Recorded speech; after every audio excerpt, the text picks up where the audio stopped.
Okay, so this is my summary of learning for ECS203.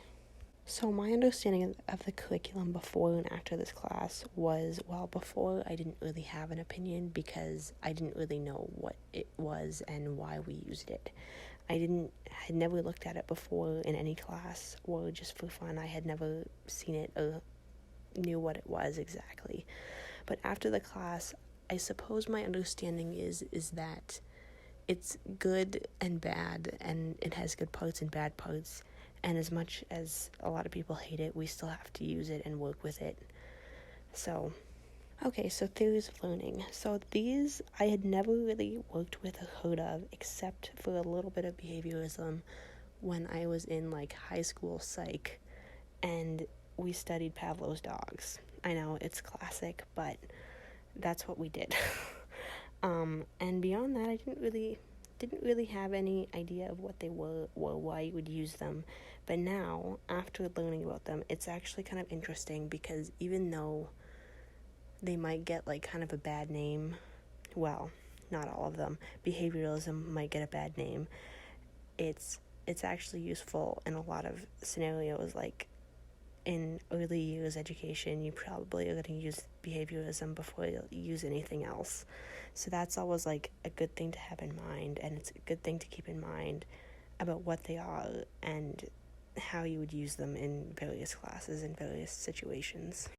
And lesson planning. Lesson planning was very interesting to me because before this semester, I had 2 classes this semester that both had lesson planning in it, and this was the first time I'd ever done it or seen it or attempted it. And so it was really interesting, this class and the other class. It was interesting to try and do it because it was a lot harder than I thought it was going to be, but it's also good practice because I'll be doing a lot of lesson planning in my future, so it's always a good thing to practice. And querying the curriculum. This was another thing that I had never heard of. I didn't know what it was or how it could be useful or anything. It was something that I went in completely blind to, but it was actually really interesting, especially using non-traditional ways to teach. And by traditional I mean Western traditional, just to clarify.